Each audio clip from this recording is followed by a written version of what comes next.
Противоударный защищенный смартфон, который имеет аккумулятор в 15 тысяч мАч. Отличный экран, качественную сборку, неплохой дизайн, возможность расширить внутреннюю память, интерфейс чисто Android 12 версии, и в целом все это можно прочесть в рекламе к смартфону HotWave W10. Но как же на самом деле дела обстоят у этого девайса, сейчас я расскажу вам. Но стоит он недорого. Всем привет, вы на канале Польза.нет, меня зовут Саня, и здесь только быстрые обзоры и долгие стримы. И сегодня, вопреки всему, несмотря ни на что, мы будем с вами обозревать HotWave телефон. Вполне возможно, я его разыграю. Давайте сделаем просто. Даже в самом начале ролика я скажу 3000 лайков до конца сентября, и я его разыгрываю. Честно, это аппарат сходу третьего эшелона. Это аппарат с одной стороны третьего, с другой стороны первый эшелон. Такие штуки не делает. Почему? Потому что они слишком крутые для того, чтобы делать защищенные девайсы. А вот эта вот штука, это не просто защищенный девайс, это метательный снаряд. И если раньше я шутил по поводу этого, сейчас я вообще никак не шучу. У меня смутное ощущение, что это дело... Да, оно весит почти полкило, 450 граммов. Добро пожаловать в, наверное, подготовку к апокалипсису, когда у тебя одно устройство используется несколькими способами, да? Здесь есть сканер отпечатков пальцев, сразу, скорее всего, инфракрасная камера, скорее всего, флеш. Вижу мини-джек, вижу, что здесь даже есть экран. Это попытка пошутить. Опять же, снова у нас IP68 и IP69K. То есть не боится он воды, не боится он каких-то падений. А есть защитная пленка. Немного его потестирую, не слишком жестко, для того, чтобы вам было интересно его выиграть. Type-C-шный вход, место для карабина или для шнурка, если вы кто-то его решит куда-то вешать, полкило вешать. И однозначно вот здесь специальной скрепкой можно вытаскивать. Сейчас я покажу. Вот такая она интересная, стандартная для HotWave. То есть вы сначала его выдавливаете, а потом выдергиваете через крепление и получаете гибридный слот под либо карту памяти и сим-карту, либо под две сим-карты. Что еще мы можем сказать про этот девайс? Что в комплекте идет переходник от USB-C на USB-A, скорее всего, чтобы использовать его как Powerbank, потому что по размеру можно сразу предположить, что они именно так его и позиционировали. То есть, если вам 470 рублей на 10 тысяч мАч жалко на ZMI, в телеграм-канале скидок можете посмотреть, но они до 500 рублей. 10 тысяч мАч, ZMI это Xiaomi-шный бренд, то вы должны покупать вот такой вот смарт. Если вам лень таскать с собой еще Power. Я видел, кстати, очень много людей, которые Powerbank просто клеят на телефоны и подключают через Type-C-шник. Но это лирика. USB-A, USB-C, кабель для зарядки. И единственное, что я могу взять еще, посмотреть размеры, попытаться приложить это дело к уху. 175 мм высота, 84 мм ширина, 24 мм. Так, несуразно, я бы сказал, вы будете выглядеть в большом городе.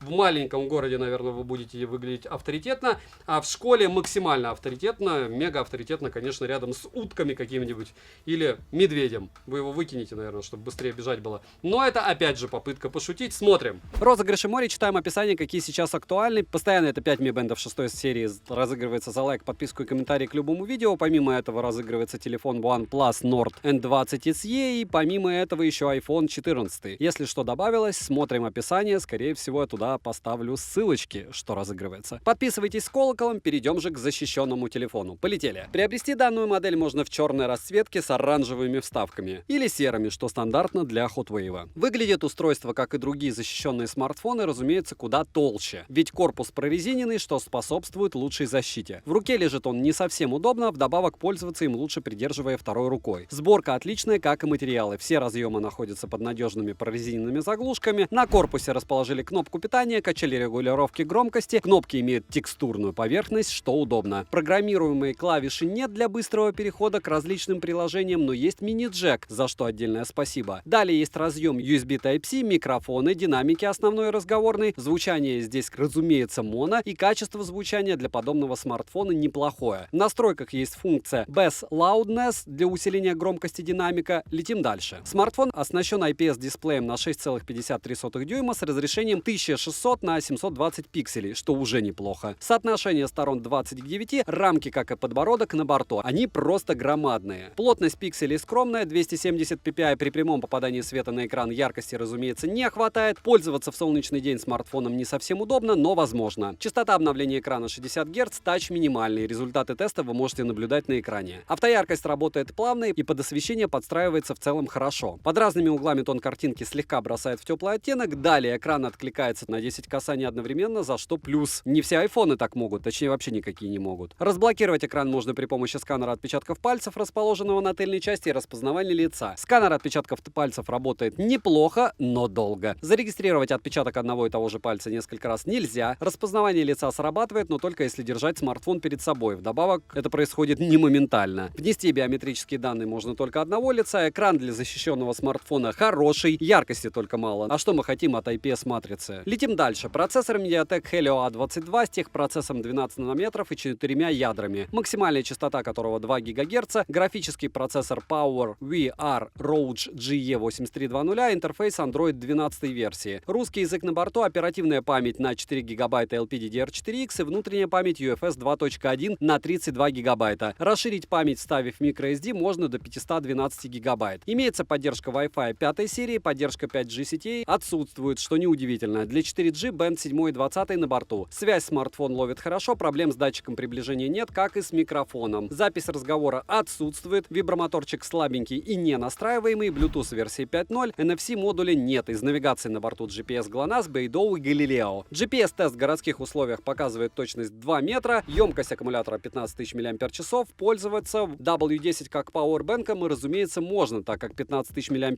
много, но помним, что на выгрузке он в лучшем случае нам выдает так 6-7. Заряжается он с 0 до 40% за 2 часа 30 минут, от 0 до 50 за 3 часа 45 минут. В целом, плюс-минус за 9 часов зарядить данный аппарат можно. Беспроводной зарядки нет. Поедает за час просмотра видео на YouTube в максимальной яркости по Wi-Fi всего 3%, то есть можете смотреть спокойно 33 часа YouTube. За час игры в Standoff 2 улетает 12%, играть можно, но некомфортно. В других играх дела обстоят так же, установить Genshin Impact, к сожалению, разумеется, не получилось. Далее, на главном экране также есть приложение под названием «Сумка с инструментами». В нем находится компас, измеритель громкости, транспортир, отвес, сигнал тревоги, настенный уровень, уровень и лупа. Перейдем же к тестам. Тротлинг-тест проходит с результатом 49 гипсов минимально, максимально 61 гипс и в среднем 57 гипсов на 100 потоках при 30 минутах. В Geekbench в сингл-коре 131 и в мультикоре 414. 3D Mark показал Slingshot Extreme 282, Slingshot 470, в Antutu выдал результат 86 тысяч попугаев, Storage тест показал 6672 балла, 40-минутный стресс-тест прошел. Результаты вы видите на экране, они не радужные. Летим дальше. W10 имеет степень защиты IP68, IP69K и MIL STD 810H. Так что если случайно его уронить в какой-нибудь водоем, можно не бояться, что он моментально окирпичится. Но искать его все равно стоит, потому что потом не найдете, течением куда-то смоет. Также я несколько раз подбрасывал его, и результат был очевиден. Появились незначительные потертости по корпусу, экран не треснул. Это хорошо. Летим дальше. Основной блок камер с тыльной части состоит из двух модулей и двойной LED вспышки. Основной сенсор на 13 мегапикселей и датчик глубины. Никакого сенсора ночного видения не завезли. Запись видео доступна в максимальном разрешении с основного модуля 1080p 30 fps. Цифровой стабилизации нет, разумеется, как и оптической. Фронталка на 5 мегапикселей, находится она в верхней части экрана в каплевидном вырезе. Максимальное разрешение для съемки видео 1080p 30 fps. Качество фото и видеосъемки только для личного использования, и говорить о ней по большому счету нечего. Короткие примеры вы сейчас увидите.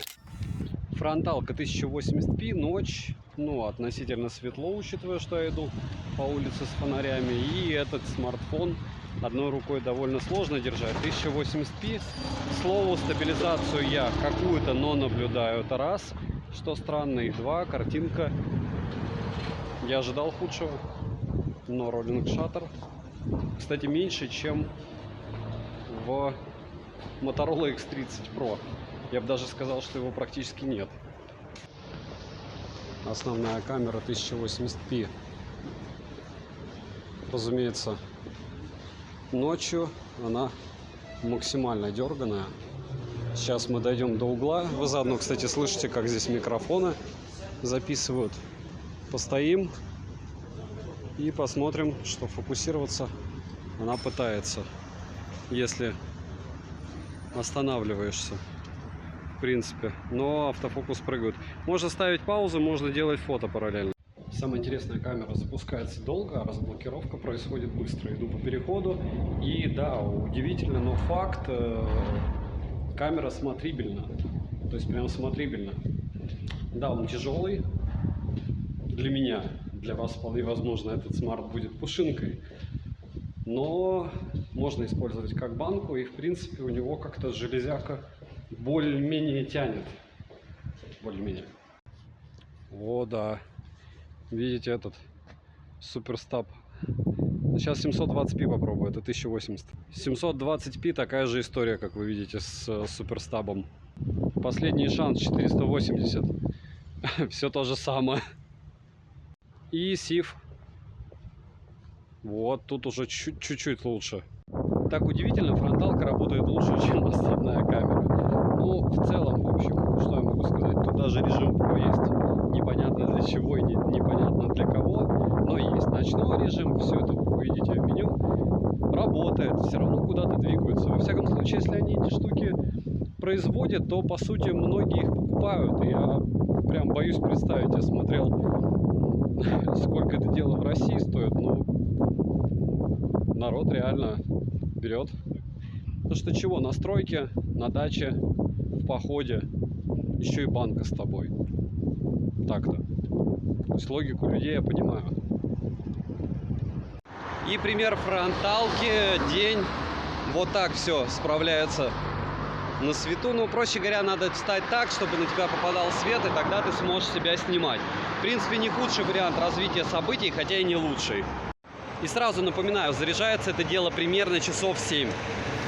Минуса экрану: не хватает яркости, как по мне. Процессор, разумеется, установлен никудышный. Долгая зарядка, что действительно проблема, хотя не для многих. Цену можете посмотреть по ссылке в описании к видео. Если промокоды смотрите в моем телеграм-канале по ссылке в прикрепленном комментарии. Вдруг на момент вашего просмотра появятся супер скидки какие-нибудь. Я туда обязательно скину промики. Не забывайте, что любой, кто оставил комментарий, помог каналу. Огромное всем спасибо за поддержку. Резюмирую. Смартфон Hot Wave W10, как по мне, достойный защищенный телефон. Так как он имеет отличную автономность, качественные материалы, топовую сборку и не только. Взяв его на охоту, рыбалку или стройку, можно не беспокоиться о том, что с ним что-то произойдет или быстро сядет батарея. Ко всему этому я выделю неплохой экран для такого телефона, так как он имеет хорошее разрешение и вдобавок мультитач. От меня девайс сюда. Добра и удачи вам, дорогие друзья!